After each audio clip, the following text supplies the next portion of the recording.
Yeah, Punit, how are you? Welcome back. Yeah, good to be back. How are you, Stephen? Yeah, good, Punit. You know, I've done 120 episodes of the Stephen Shiels radio show. It's been fun having the podcast. I've had some very good guests on the show as well. Some meditation teachers too. And what's happening with you? Yeah, just, same old coding stuff. Mm-hmm. Enjoying life. And how's coding going for you? Using Exorcism.io or using any coding exercises, or you just building something? I'm actually sort of building my own sort of tutorial platform currently and just sort of working on that. Just, sort of in my free time. It's good exercise for myself, like test my own knowledge, and also helps young developers, or new developers rather, as they're entering into it. They can sort of get an idea, and I'm still in the process of sort of programming it right now. But once I launch it, it's going to enable basically other developers to contribute. So, let's say you were learning Python and you wanted to say, I want to write a little bit of Python as an example and for the community, you can do that. And that can sort of assist.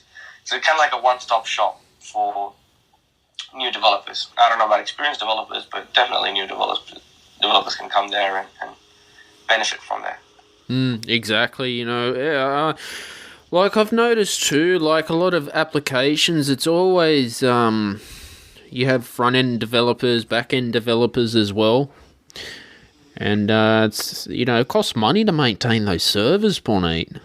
Yeah, definitely. Depends obviously with service and servers and whatever you're with, but yeah, you're absolutely right. Domain name, I've renewed mine, but apparently you can't buy a domain name for life. You got to rent it every year, which sucks. Yeah. I don't know the absolute politics behind it, but yeah, it kind of makes sense. I mean, if you think about it, that let's say I have a company, let's say greatrefrigerators.com, for example. And it's running and it's all great, and then I decide to shut down business. Now, if I bought the domain name, that's gone forever. Yep. Because I don't care. I mean, I own it and I don't want to sell it. Or something happens to me, and that's mine, and that property sort of goes down. Yeah. In terms of inheritance or whatever. And it would be great if my business is running, then, my heirs or whatever would receive it. But then those that just goes down, those domains are gone. So just think about it like that. Like, so many good names, so many good domains would just be gone. I mean, not that they're always available for you now, but at least there's a chance that in the future they will be. Yeah, because the owner, I think Dana White from the UFC, he brought the UFC.com domain name. Now he owns it, but there were people they were throwing these ridiculous prices. $1 million for it, Oh, yeah. So, yeah, that's yeah.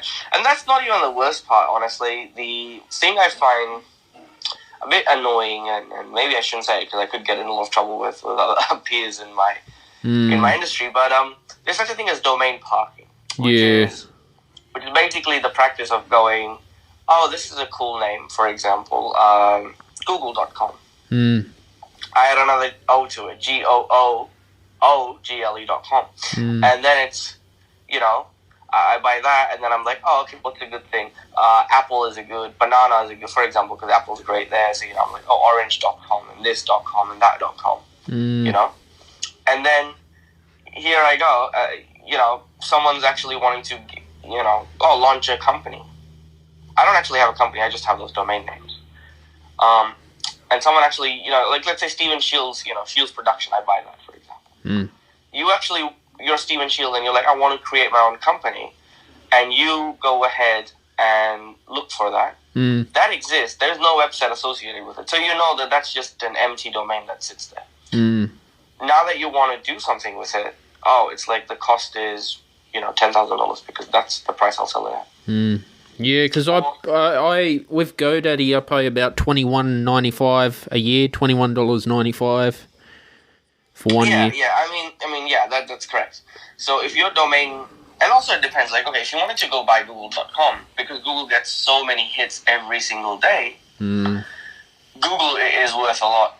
So if suddenly Shiels Productions started getting 10 million views a day, your price, like if you wanted to resell that, you would make a kill.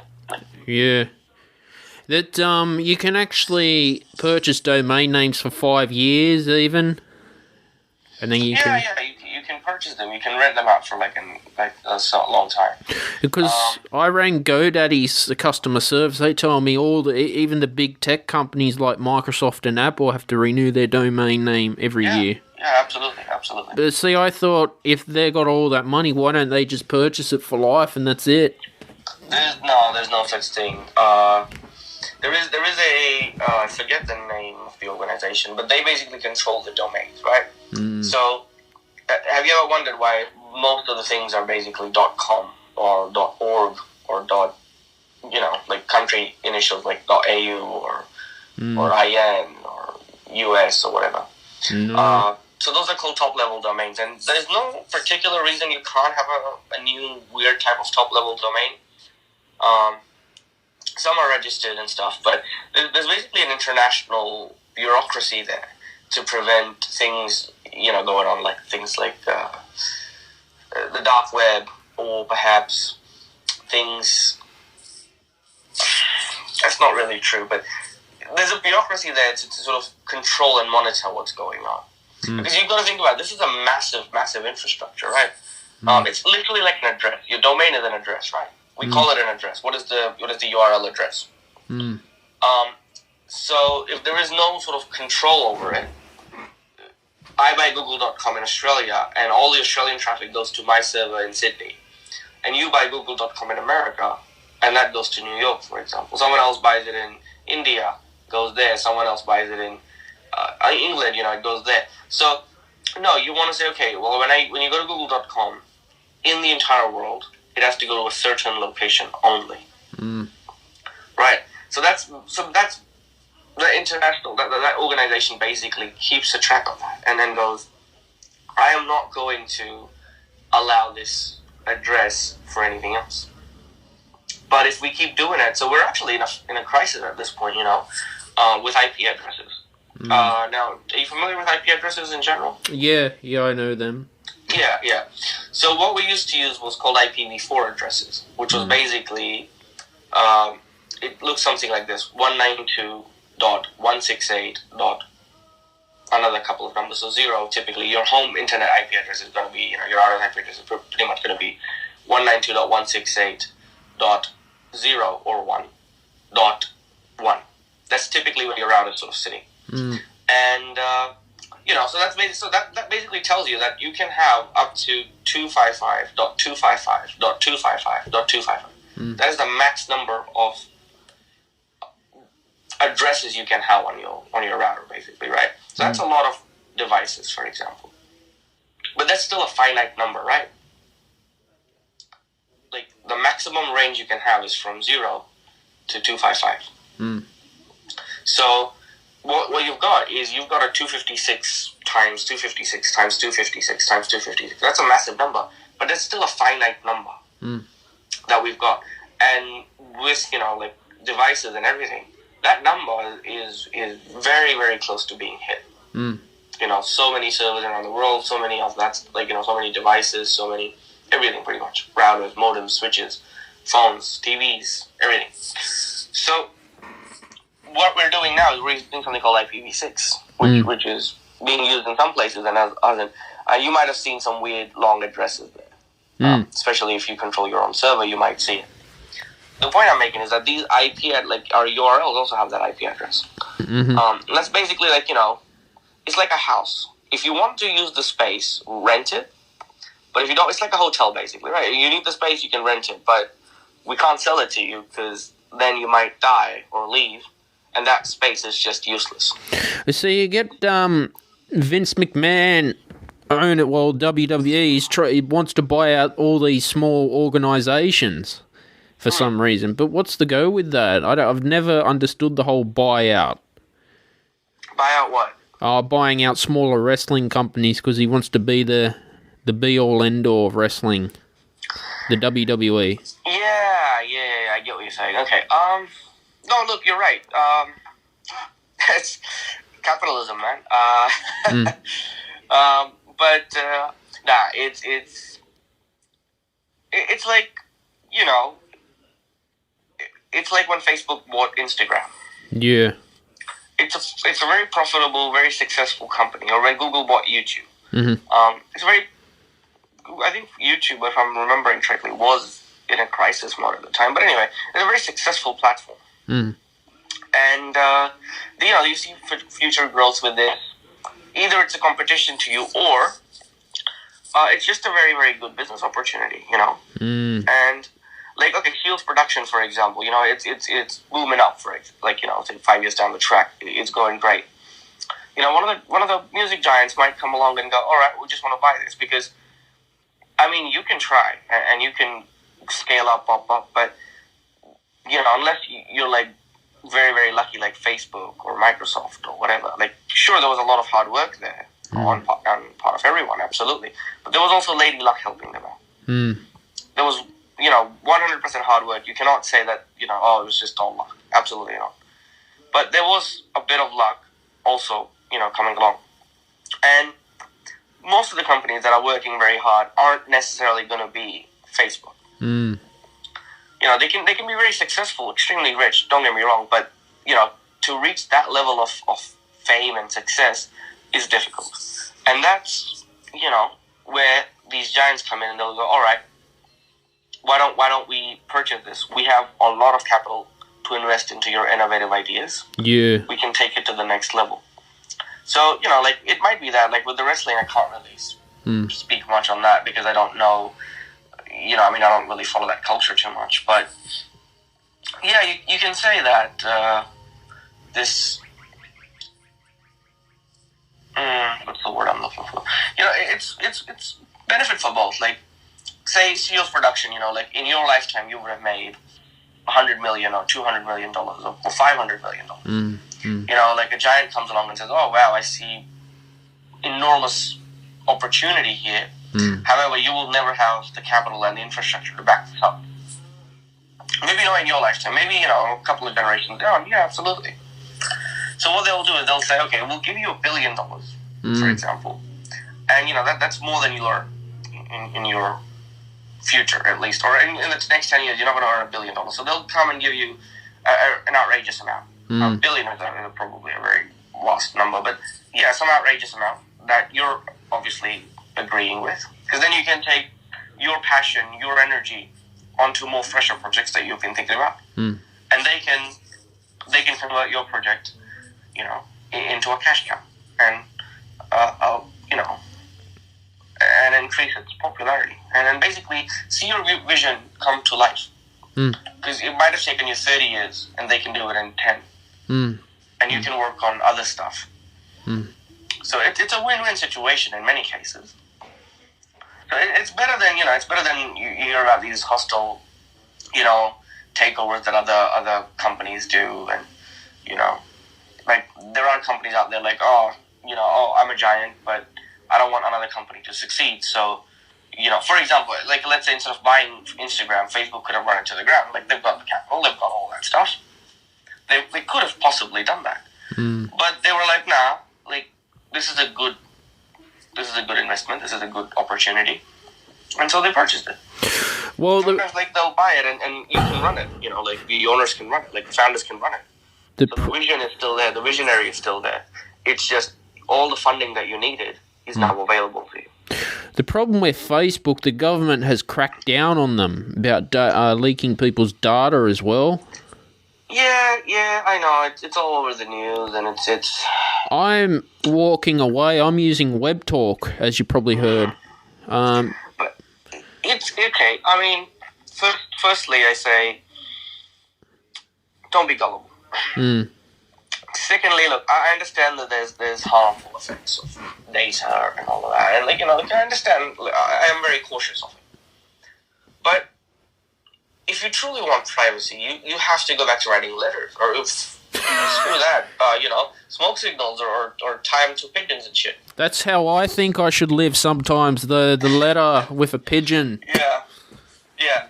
No, but realistically, I mean, we're all entitled to our privacy, but here's my question. Do you see people out there that are, absolutely like, oh, my data is my right, my privacy, all this. And then they're the same people that will go out, take pictures of their food, and put it on Instagram. Yeah. Put filters on there, whatever. Like, kind of have it both ways. Stop using it. Like, it's like saying, oh yeah, I definitely don't want to contribute to global warming. But I still like to go on long drives. Every room in my house has a heater in it, that I'm going to be running. Every room has an aircon. Oh, everybody wants their privacy, so in my house, everybody goes to their rooms. When you turn on individual aircon or individual heaters. No, get into a family room. Use the one aircon, if you must. The problem with get some extra blankets. With and that sort of applies to, like the Facebook's data privacy. And yeah, look, as long as they're not, like making it available to you, and if I can't directly access your information, I mean, that's the best you can hope for. Like, and this is not new. Like, when there was the .com bubble was going, .com boom was there, and there's so many websites and companies were coming up.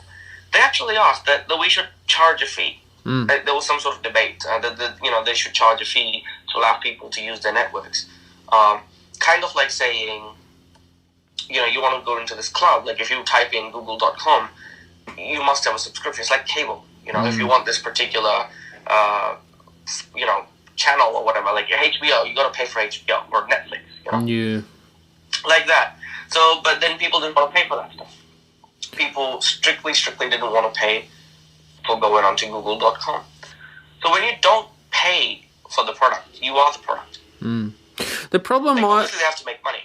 That I've got with Facebook is the amount of friendships broken up with it as well. Yeah. This is why I've completely just using it for the Shiels productions, and that's it. And I'm just posting one day a week. I've got a new rule in my life: 10 minutes of social media a day is enough for me, and that's it. I think that's just a great rule in general. Like, not just about privacy. Like,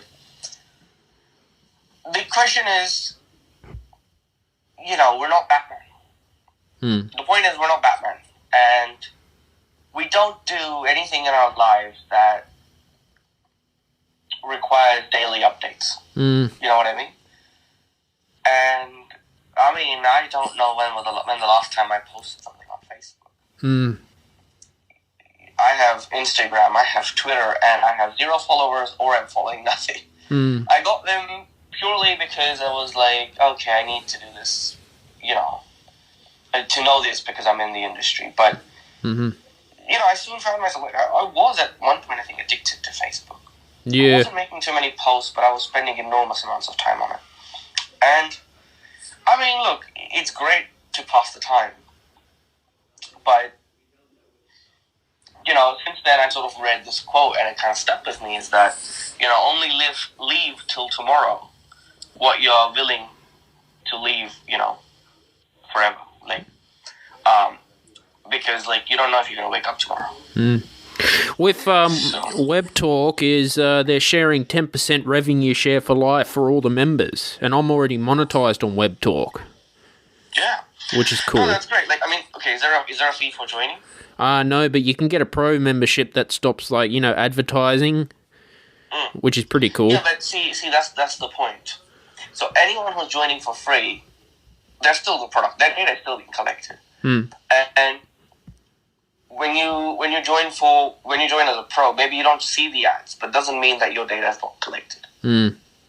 So it's if we want privacy, you can't have it. Like in the day of internet, there's no such thing. Like, my computer doesn't have, so keep looking there because my computer's there. You can see the CPU behind me, but I have no monitor. Like, I have no webcams. Mm-hmm. Me either. I don't have a. It's a tower, so I don't have a microphone built into it.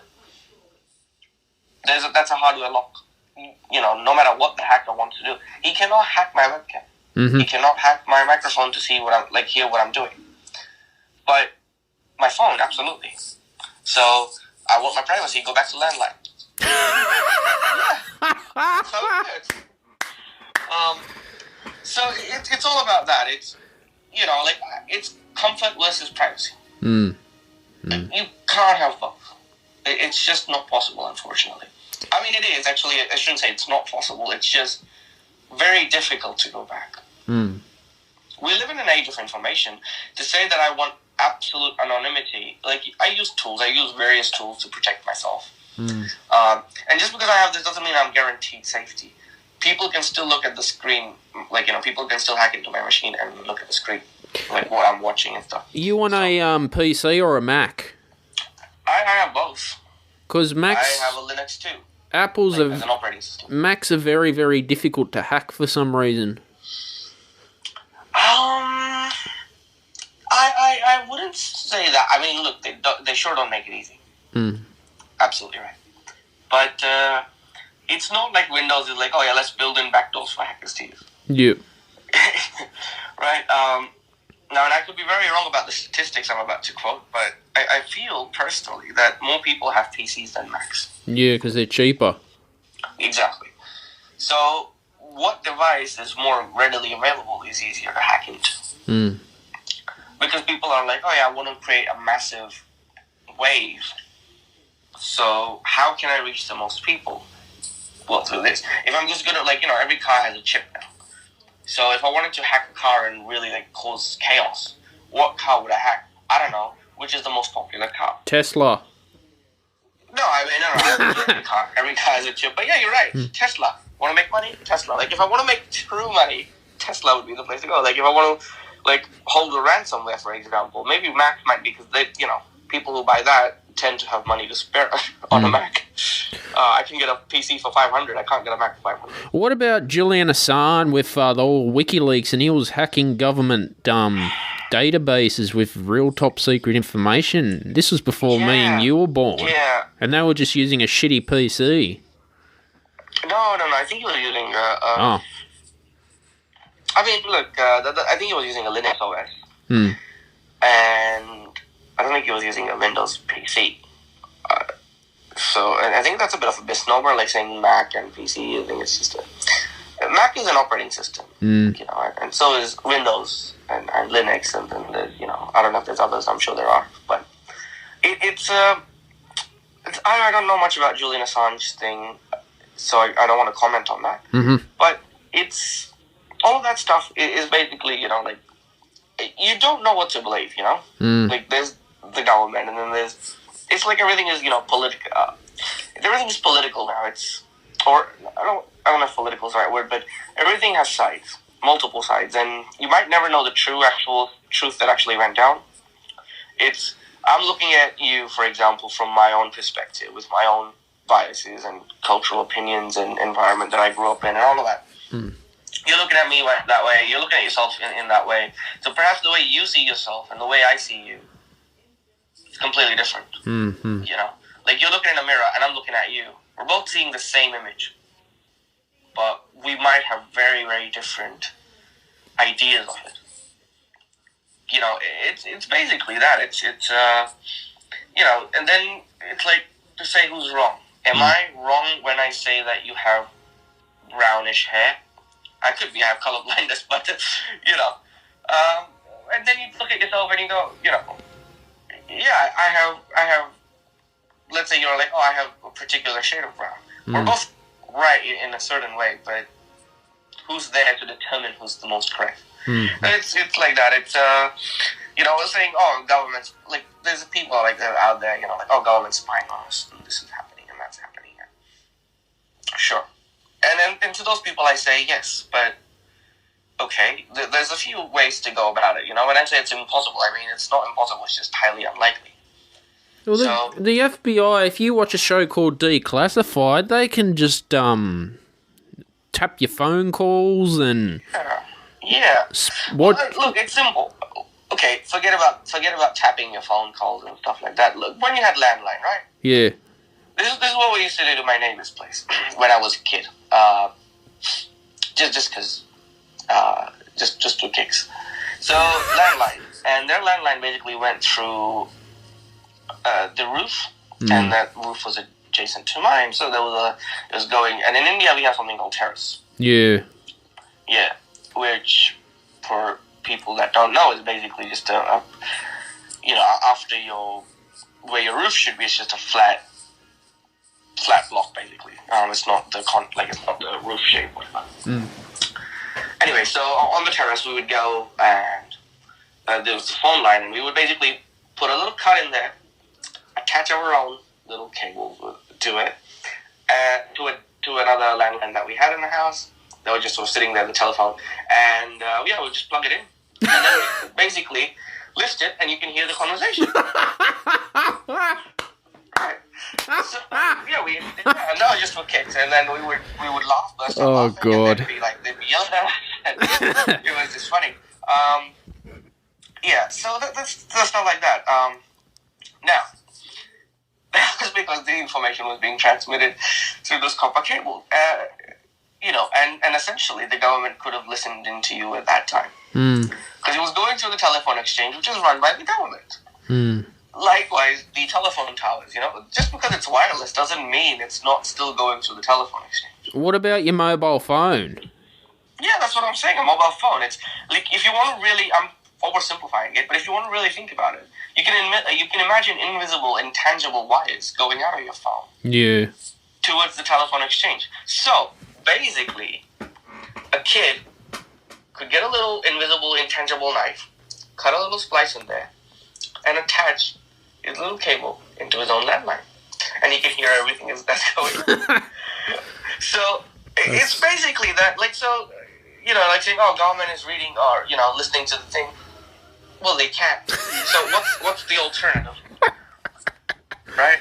What's the alternative? That's the question, isn't it? The question is, okay, make your own phone, run your own invisible wires secretly so that no one knows about them, and you're safe.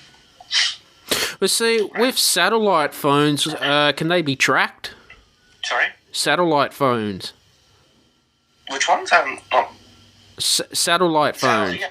Oh, well, yeah, absolutely. By definition, it's satellite tracked. The only difference between a satellite phone and a regular phone is that our phones ping to the cell towers. Satellite phones ping to the satellite. So, yeah, they can be tracked. But anything that's pinged is trackable, right? Basically. I don't much know about how this sort of tracking and stuff works. I don't work in that part of IT, but I wouldn't say it's impossible. No, absolutely not. There's no such thing that's okay. People are like, oh yeah, I use the Tor network and I do this. I use a VPN and I do, I encrypt every data that's getting out of my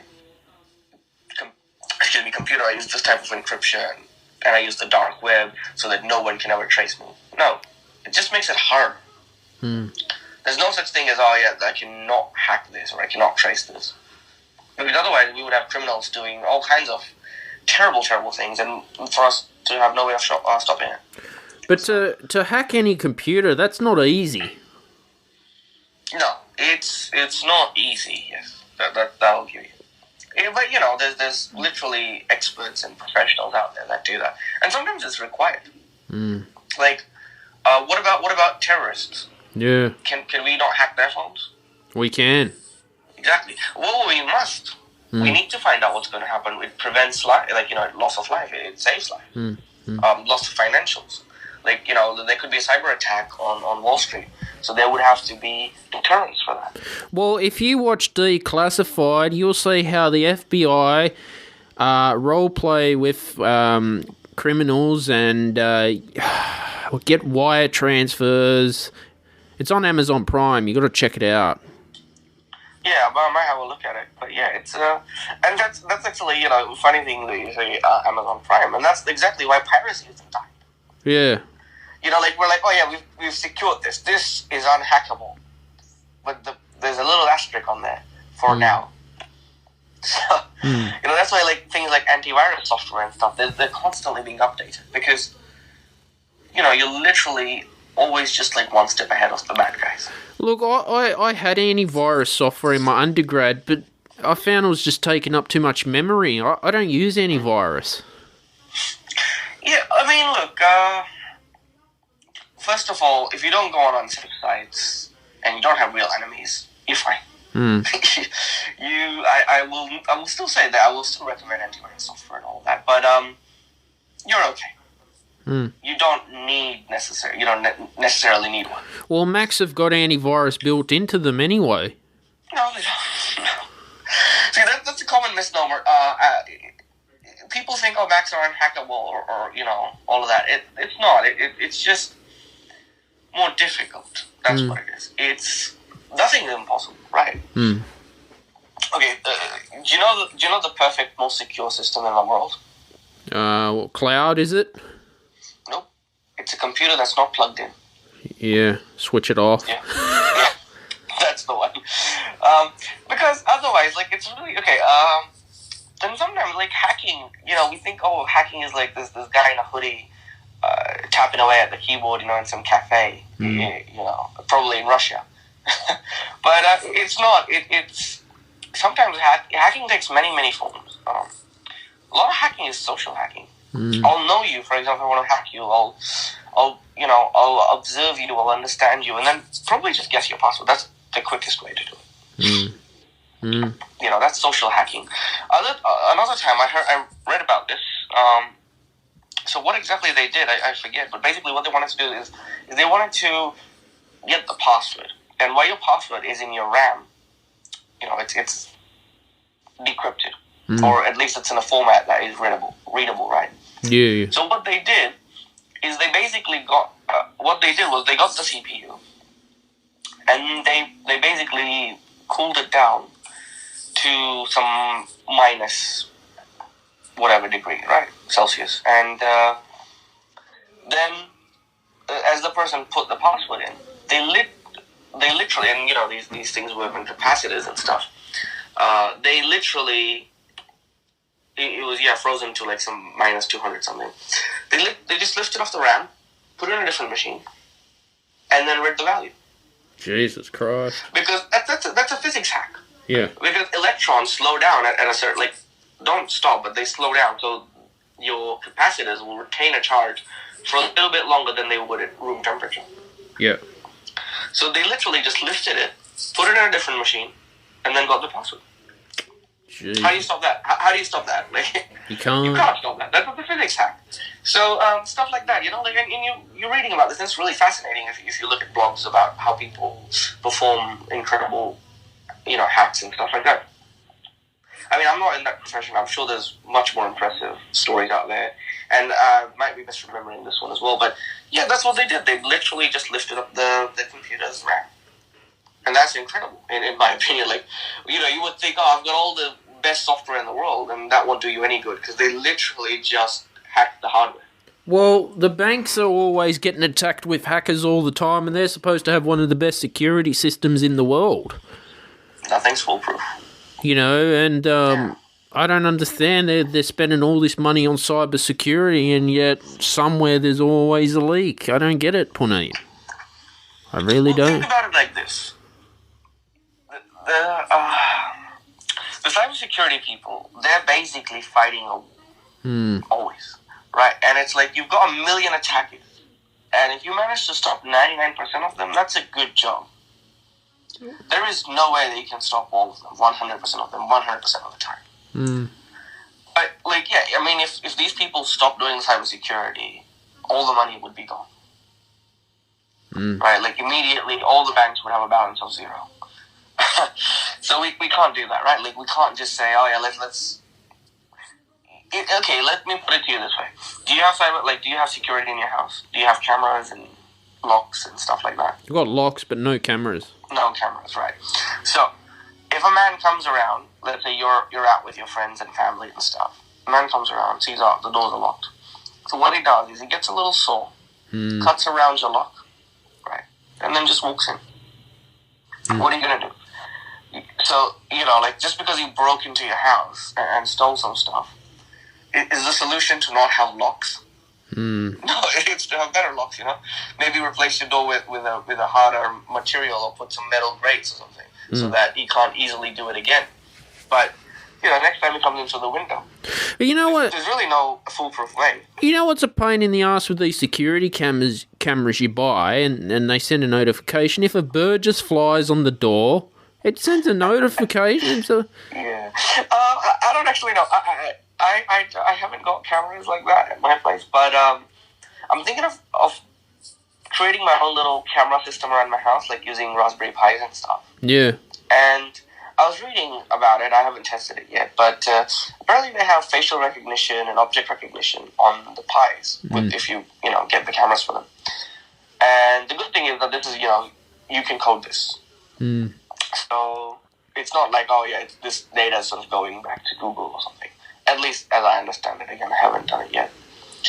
But so I was thinking of doing that, and then again, send notifications to myself. But yeah, if things like that were happening, say birds and stuff were going by and sending me notifications, I could literally go in and maybe program it to not send me notifications. Or only send me notifications when it identifies people. Rather than, because I know that we have cats and I've got sensor lights around my house. So cats will be coming in and, they'll be going past and around my house and the lights basically flick on all the time. And you're like, oh, am I expecting someone? Or, no, that's just stupid. So, you get stuff like that all the time. Yeah, it's weird, isn't it, Punit? Yeah, I mean, it's computers and everything. It's both software and hardware. It's not just one. So it's fun. It's great. Look, it's very, very good if you're a bit optimistic. But he's actually, I tell this to my friends all the time. I'm like, they're like, oh, I've done this, and now I'm safe. And I'm like, yes, you know what? You spend $200 for the illusion of safety. If you don't want to do something, like if you don't want anyone to ever find out what you did, don't do it. Just don't do it. Like if you're ashamed of something, or if you're like, oh yeah, if anyone found out about this, I would absolutely die. Don't do it. That is the only advice. Like not necessarily just on the computer. Just don't do it in general. Like it might get out, and then there's really no way. You can write a diary, and you'll be dead, and someone will read it. So you don't want something, don't write it. Well, that's it. Yeah. But see, with emails, now I've been getting there's a lot of these Netflix scams going around, iCloud scams saying that your iCloud's been hacked. I'm fed up with it, Punit. Yeah, again, that's a tough one. It's like, you can't stop everyone, like I said. At the same time, it's like I say to people, like, oh yeah, don't do it, don't write it, like, write letters and stuff, but that's, not realistic. We live in a world of information age, the computer age. We can't go back. Can't go back to the Stone Age, right? So, just be careful, basically, is the point. Don't want something for people to find, like, if you don't want people to find something easily, don't put it on the cloud. Make it harder, just put it on a hard drive in your computer, like, on your house. Once you're done with the hard drive, take it out. So that way, you still have it, it's just never going to be accessible unless they break into your house. Stuff like that. I've actually ordered some Raspberry Pis, and as an experiment, I'm going to create my own little cloud for myself. Because I prefer cloud backup. I like it. Yeah, me too. And yes, I'm trying to make my own little cloud in my own house. So nice. Whenever I come home, it will back up to the cloud. That's basically just my hard drive. And unless someone is specifically targeting me, it deters that. Like, it doesn't mean it's unhackable. It's obviously, maybe it's even more vulnerable than Apple and stuff. But yeah, unless someone has a very big fascination with me, it prevents, that. And yeah, if every house had it, let's assume that every house had they manage their own cloud and infrastructure and stuff like that. Maybe not managed it. Maybe they can buy it or something. I don't know. But if they did that, then that would, make it difficult to get massive amounts of data because I would have to hack into your network, hack into your, cloud, like hack into your basically hard drive, and then get access to it. So then I only get your data. I don't get data, of your neighbor. So then I'd have to hack into his thing, and then it becomes a much more, is the data worth it kind of thing. So stuff like that. So, but look, we live in this world. We can't say that let's not use it. That's unlikely. Like I don't use Facebook too much, but I don't go around telling people that you shouldn't use it. Yeah. If you complain about it to me, I'll be like, well, then don't use it. But you don't mind it too much, then go for it. Exactly. Yeah. But like a lot of the, as I was saying about the cost to maintain these servers is expensive. It is, and that depends on who you're with, obviously. But it can be quite expensive. But think about it like this: if you buy that equipment yourself, it can cost you anywhere from $500-$700, probably secondhand, but to $3,000, $5,000, $10,000. So maybe even more. I don't know, but. And then you got to, program it and keep it safe and, provide all that security stuff to it to make sure that you don't get hacked. And then on top of that, you have to, make sure that you're giving it electricity, that it's up, and you've got internet all the time. And you got to maintain the code as well, because code gets old. Yeah. Well, I mean, it does get old, but, you want to maintain it. Basically involves a bit of security, a bit of I don't know, but I mean, you can have a 30-year-old site that doesn't. If it doesn't do anything, then you don't really need to update it. But then you're going to lose out on things like SEO and stuff. But it's But I mean, if you factor in all those things, then you're going to end up with problems. Like, the cost is going to be a lot, and that is going to, it's more trouble than it's worth, basically. So how much do you pay a month for the service?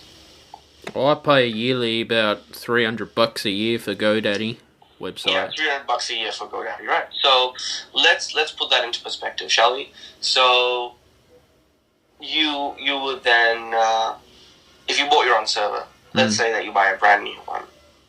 That's about $3,000. So that's your 10 years right there. Then you need to provide internet. So every year, let's say the internet it's $100 a month. So that's $1,200 there. So, that's obviously 4 years worth of what you pay GoDaddy. So that's 14 years. Then you got to do the programming. So you either hire a programmer, and they'll charge you, I don't know, depending on what you need. 10, 15, 20,000. Right? So that's that.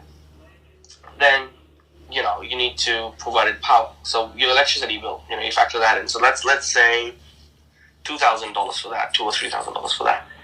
So in 1 year, you've basically just paid way more than what you will pay in the next 10, 20, 30 years. I mean, look, a server is cheaper when you have certain requirements.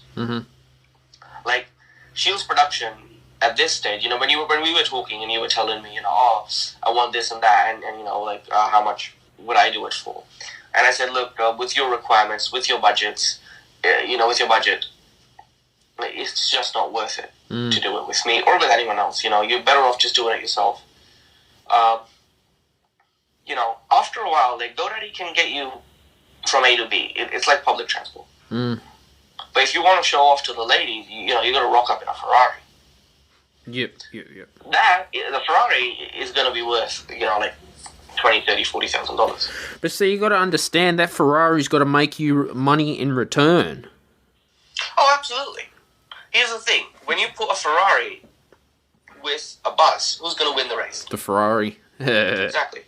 Exactly. So, if a Ferrari is going to cost you $200,000 or $500,000, I don't actually know the cost, but you would pay it. And that's what it is. Like, these people are professionals, right? Like, when you hire a professional developer, they're going to do professional developer fee. Right? When you hire a professional carpenter to build your house, you're not going to be like, oh yeah, but when I get into the house, it better stand. Obviously, it's going to stand. That's what you pay for. And that's why you have a contract. GoDaddy is basically like, the bus. It'll get you from A to B, but it won't get you the speed, the looks, the style. What you need is those things. But, everyone has a budget. Now, I might want a Ferrari, but I can't necessarily afford one. So at that time, I will go on the bus, increase my revenue a bit, and then come back when I'm ready. But see, it's all about that. At the moment, businesses aren't doing too well, so it's very hard to get a Ferrari at the moment. No, you're absolutely right. Absolutely, 100% correct. It's all businesses, Punit. It doesn't matter if you're an electrician and all that. No, look, at any point in time, someone's making money. Yeah. In no recession can you be like, oh yeah, no one made money, because money just doesn't disappear. Right? Like, say I give you $100, and someone else gives you $100, and another person gives you $100. Now we are all out $100, so it's a recession because a lot of people, gave you lots of money. But you're still making money. Right? And it's not just an individual; it's industries. So there's always going to be one or two industry that's always going to be making a ton of money in a recession. But see, with websites, you got Squarespace, WordPress. They're all following GoDaddy. Well, WordPress isn't really. I mean, WordPress is great, but it requires a little bit of tech know-how. You can't just be a total novice. You got Wix, with GoDaddy, yeah. WooCommerce as well. Yeah. But there's tons out there. But these are just the basics of websites.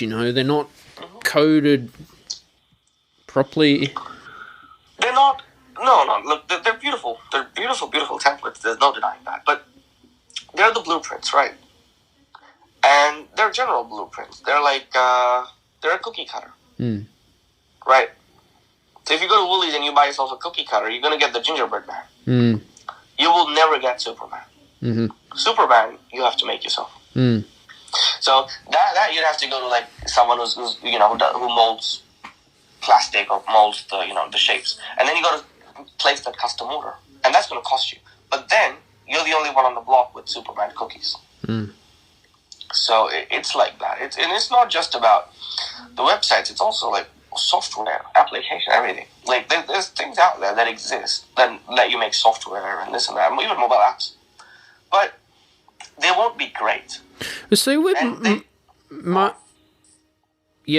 apps, you got Xcode, right?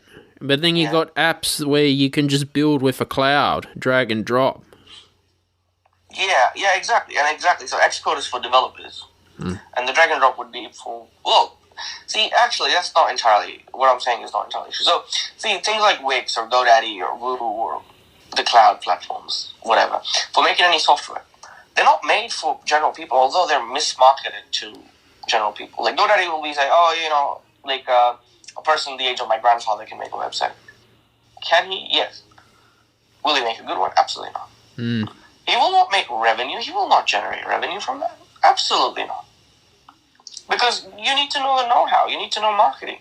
You need to understand the flow, the structure of the site. You need to understand CRO. You need to understand how, what's the click-through rate. You need to understand a whole bunch of other stuff that, that you just don't. And it's not because you can't make the website. It's like, how do you structure it?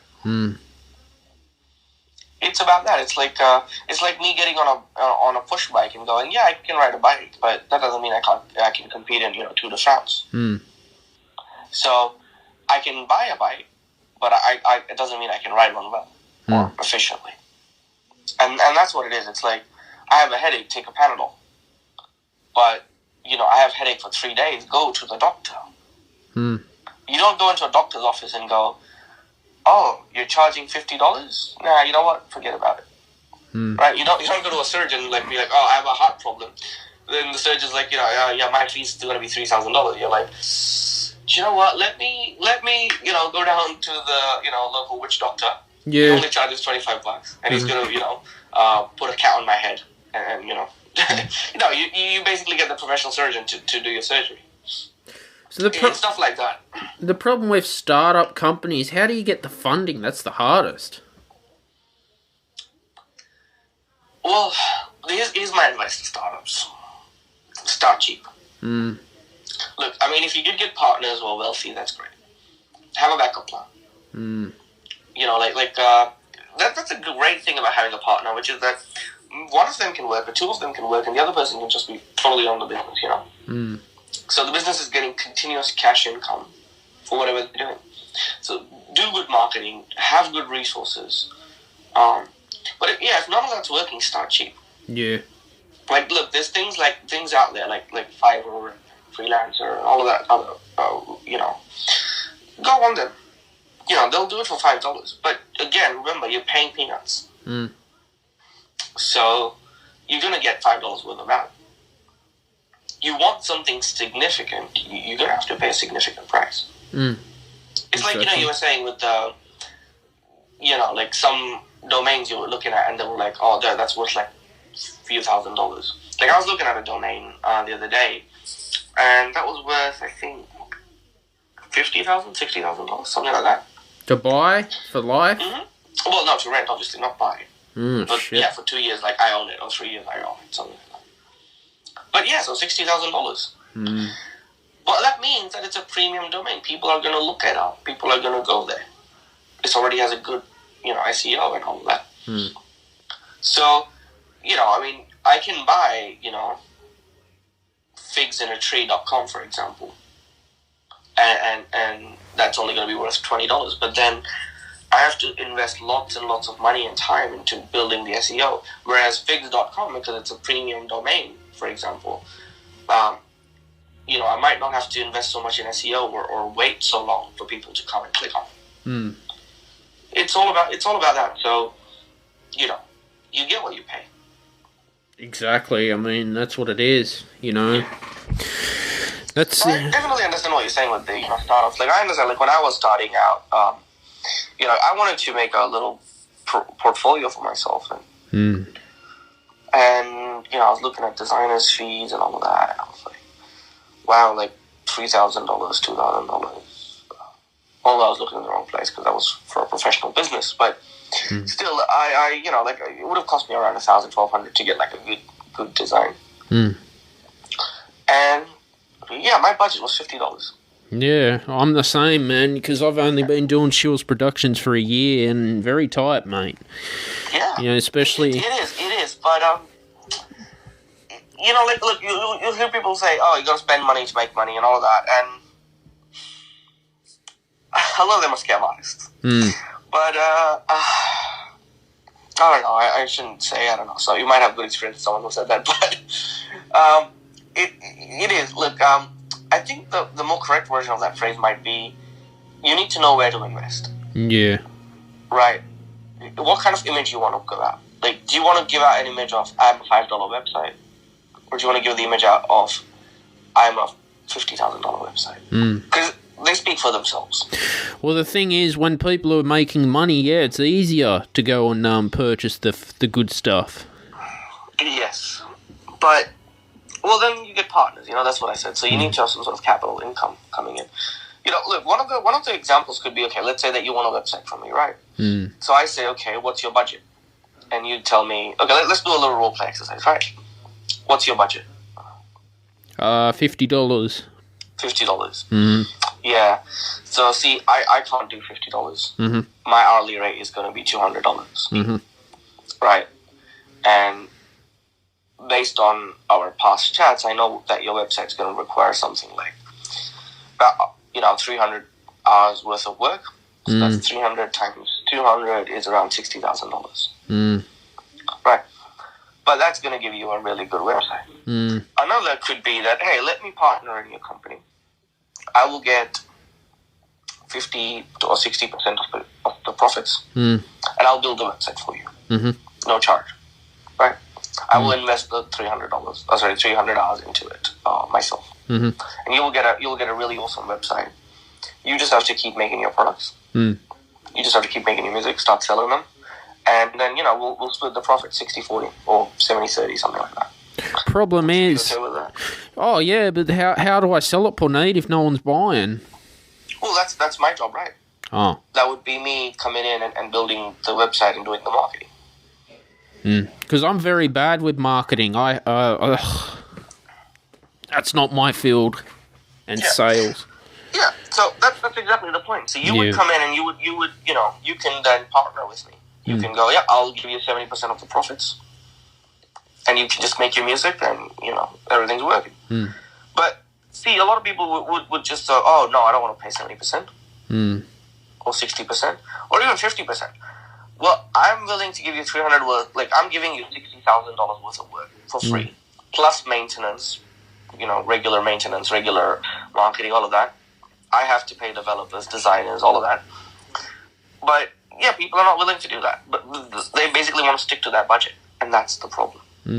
So a lot of times I just end up telling them, guys, that's fine. There are other options that you have. You can definitely go to other places. But you'll get $50 worth of work. Have you watched that show Shark Tank? I've seen clips here and there. I don't watch too much television. You get entrepreneurs pitch to the sharks. Yeah, I'm familiar with the format, yeah. But the sharks are going to want equity in your company, and they want to make their money back. Yes. Now, there was a little kid, this was the American version, he's like $50,000 in debt in America. He took out loan. But I don't understand how a kid who's not 18 can take out loans. The parents did it in the States. I don't get that. I don't know about that. It might just be the parents doing it. Okay, and again, I don't know how real Shark Tank is in terms of, is it just a reality show? Is it all scripted? No, they had it in Australia too. Yeah, I mean, we have Big Brother, doesn't mean, it's like, that's really... I really like to think that people don't behave in such wild manners to each other, But no, if you watch it, it's very interesting how the haggling's going on. You got to know your numbers, Punit, because they're there to put you on the spot. Oh, absolutely, 100%. And that's that's true. Like, you need to know your own business. I think I was working in this company, and my manager at the time basically came in, and he's got a successful company running and all that. And he was just saying that he had an encounter with a person, and he thought that this person's business is not going to go anywhere. It's probably right. And he said this because he was talking to them, and they had some tech innovative idea or whatever. But they were not willing to discuss it. Like, they didn't want to talk about it because they were like, oh yeah, I don't want to talk about it because you'll steal the idea. And it's like, okay, can you describe it? And they couldn't. You can't talk about your idea because you're afraid that everybody's going to take your idea and run away with it. But that's when you can't even describe your own idea. That's when the whole patent comes in, doesn't it? Oh, yeah, but I don't even mean that. What I meant there in general was that they didn't know. They got in, they were really excited, but they didn't know the end goal. They don't know what the end game is. They don't know where their product is going. They just know... They have an outline of an idea. They don't have an exact idea. Do you know what I mean? Like, that's like me saying, okay, I want to make a robot that's going to be, it's going to be like your butler and a car. Like, he will look after your every need, and then, you just sit on top of it, and it will drive you anywhere. That's not an idea. That's just an outline of one. That's like me saying, I wish flying carpets from Aladdin were real. Like, they're both equal, both the statements, Like, how's the robot going to work? What are all its functionalities going to be? Like, what does it mean when you say it's a butler? How's it going to drive? Is it a convertible? Is it a transformer? Like, does it transform into a car? Do you just sit on it and look weird as you're going down the street because it's a human-looking thing and you're on roller skates or something? What's the deal? What is it? How's that going to look like? Who's the market you're targeting? What kind of figures are you talking about? Like, what kind of price are you going to sell it at? What's your target audience like? Well, that's what the sharks will say on Shark Tank. Exactly, yeah. I mean, any businessman will ask you that before investing any kind of money into it. Or, in fact, customers, we ask that too. Like, when let's say they're selling the Mac to you, right? And you have a Mac, right? Yeah, I got 2 MacBook Airs. I love them. Correct. Exactly, yeah. So, you are the target audience. You're a creative person who requires the software that they provide. Now, not all of the software that's available on a PC is available on a Mac, and vice versa. And there's a good reason for that. Macs are optimized for creative people. And PCs are generally targeted at the general people, public, basically. So, or even gamers, because, nobody games on a Mac. No, they have, what's that, Alienware laptop or something? Yeah, but that's still, running the Windows operating system. Is it? Yeah. Shit. Yeah. That's an expensive PC, It's an expensive PC. It's the hardware that you pay for. Like, the machine that I have, that cost me $3,000 or $3,500. Fucking hell. How long? I built that myself, and it's still got Windows on it. So how long are you gonna get out of it before you got to change it?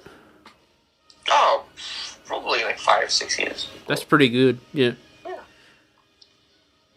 But yeah, it's but the desktop, you can basically replace parts that you don't want or want to upgrade. You don't have to get a new laptop every single time.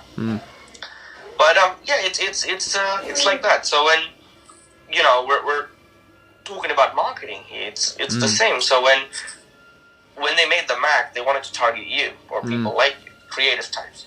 So they put the software specifically on there to target you. They didn't put games on there because you don't care about that. You don't want the Mac for gaming. Nah, music and podcasting. Exactly. And video. So, they put the good graphics card on there. They put the good, the hardware that's optimized for creating music. They didn't put in graphics card for gaming. They don't care about that. So it's basically like that. So when you're talking about an idea or the sharks or whatever you're talking about, it's obviously if you don't know your business, you're never going to succeed. And that's basically why. And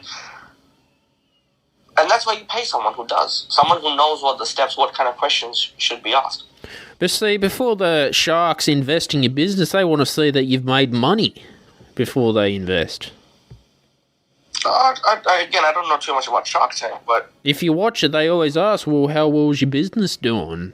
They can tell straight away. I mean, there could be venture capitalists, there could be investors and others that they don't really care about that. They need to care that you have a good business plan. Sometimes, okay, I want to make, let's say the robot, for example. Do I have the skills? Do I have all the other resources other than capital? If I don't, what do I need and how am I going to acquire it? If I have all the answers for that and there's a good, sound business plan, people will invest. Because let's say that you have lots of money and you want to make more money. I have a really, really great idea. Great. But, is it just an outline of an idea or is it an actual business? They're different things, I can have a million ideas. Doesn't mean they're all great businesses. So that's the difference. It's and that's exactly why I actually find a lot of people who are in startups, they shouldn't be in startup. They should just be working, or they should just sell the idea. Go up to someone and be like, I want to give you a really good idea. If you find it worthwhile, give me 5% or something. Because realistically, they're just builders. They're just passionate builders. They're not business people, Well, that's the hard thing. I mean, I'm a CEO because I'm a one-man company, but there's things I can't do, like pitching and marketing and bookkeeping and And that's exactly right. And maybe you're not even a good CEO. No, never. No. So what you would do in that case is you'd be the guy leading the music development because you're really passionate about that. You can be the chairman, but you can just be a majority shareholder, but with no control. Yeah. You hire a CEO, you hire a marketing person, you hire a development team. You hire pretty much everything. Legal team, you hire an accountancy team. That's what you do. You just focus on what you're good at.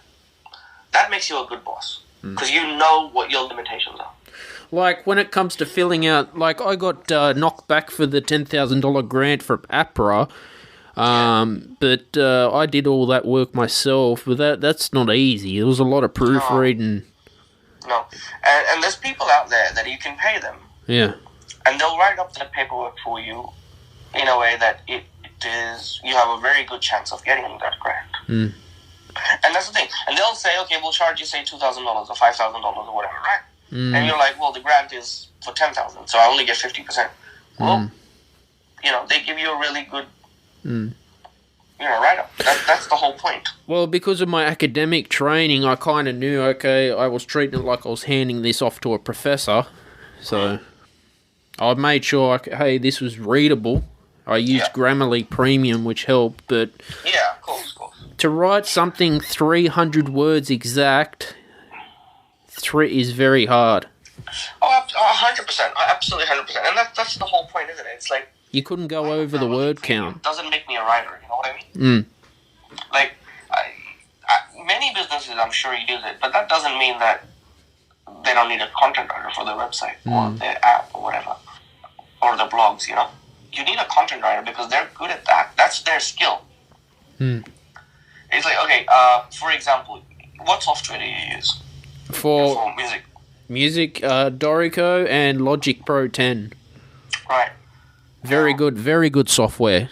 Exactly. Now, you pay for them, right? Yeah, Dorico was about $500 student, and Logic was about $400. Right. Why don't you just get a recorder and Audacity? Because it's shit. It's shit. So Audacity will let you filter all the other noise, and the recorder is going to let you record. I could use Audacity for the podcast because I'm using GarageBand to do the podcasts, and that does a good job. But not for music. Ugh. That's the point. I can get Audacity. I cannot become you. Right. I can get Logic, what is it? Logic Pro. Logic Pro 10, that's the step up from GarageBand. Yeah, so I can get that, and I cannot get, I can buy Dorico. Doesn't make me you. Your talents are your talents, and mine are mine. So it's just that. So I say that to people, people are like, oh, I've got Grammarly, or I've got this, or I've got GoDaddy, or I've got, I'm just talking about software here, but, I've got a Toyota Yaris. I cannot drive, in the Formula race car. Exactly. I cannot drive that. It's not the same. You need a certain level of skill to drive that. It's all about that, basically. It's and then it's so that's where that whole choose your investments wisely is what I say. Like knowing myself, I am not very, very phenomenal when it comes to, say, legal stuff. So I'll hire a lawyer. I won't write my own contract. Simple as that. The lawyers are fucking expensive, man. Oh, absolutely. I hired a lawyer for a contract a while back, and here's the fees I got. Here's the quote I got, and this is from a company that won't represent me in a court, but basically will do the documentation for me, or read it and proofread and all that stuff. And to get a contract template made was $3,000. Oh God. Something like that, and every month you would pay them for a retainer or something like $300 to $500. So that way, you can then give them a call for 1 hour, and they'll basically talk to you. Jesus Christ! But obviously, the quality they'll give me is worth it. See, I was doing some research about barristers. They can charge you $11,000 a day. Yep. Fuck. They can maybe charge you more. Depends on who you go with. God. My God, that's fucking expensive. Well, let me ask you this. This is a very, very good thing that you should consider always. Yeah. If I asked you to compose a song, how much would you sell it for? I'd sell it for at least $1,000, $2,000, royalty free. Yeah. I charge $90 an hour. I've only got $100. Yeah. Well, will you compose a song for me for $100? I'd compose about 1 hour's worth of work for $90. That's it. Because I charge. But I want the whole song. So you want a whole song? No, I wouldn't. No, you wouldn't. Exactly right. Because here's the thing. You have spent how many hours honing your craft? Yeah. A long time. A long time. And with time and experience, you're going to get better. So is everybody else. Right? I'm a programmer. You come to me 10 years from now, my hour's not going to be $200. My hour's going to be, $2,000. Because at that level, I will not, okay, sure, I won't be the new, young, hip thing. But you know what I will be? I'll be the well-experienced thing. I'll be the guy that won't miss the comma or the semicolon. I won't miss the values. I won't, I'll be the guy who enjoys reading about, technology in the long technology blogs and articles and, that the new people don't want to really care about. I'll be the guy who knows one programming principle for 15 years. So that will be me. So you will be able to get given a coding exercise and crack it? Yeah. That obviously all depends on... it all depends on which language it is. It's like asking, can you make a music? Composition. Yes. Can you make it using a very classical Indian instrument? No. Because you don't know that, maybe. Right. So it's all about that. But it's... But yeah, like you pay for experience. So like with the barristers or anyone else, like if they have had success, if they've been in the industry for a long time, they have spent countless hours, honing their craft, making connections. Like 10 years from now, I'm going to have connections with marketers and content writers and designers and this of really great caliber. Yeah. You won't get that with someone who's just entering the market. They'll be cheaper. You won't get that. So it all depends. Who do you want to go with? Well, that's it. The one who with the experience. No, that's just my opinion. It's just expensive. That's all. Yeah, well, obviously you're gonna, 10 years from now, your price isn't gonna be $90 an hour. Your price might be $9,000 an hour. Exactly. Stuff like that. That's the whole point. Like you're gonna be so much better at that time. But see, even a junior lawyer, they're charging $200 an hour. Yeah, it's like the doctor. How many years before they became a lawyer, before they learned how the law worked? 4, 5? Yeah, 4 or 5 years. So, you times that with the hours that they spent into them. So 8 hours a day, for example. Yeah. That's 40 hours a week. Let's just say 5 days. 4 weeks a month. Yeah. That's 160 hours a month. 12, times that with 12. Yeah. Which is, 12? I don't know. 2, 3... 1920.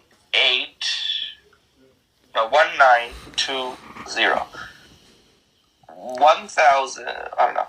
1920, that's what it is. 1,920 hours. That doesn't seem right, but whatever.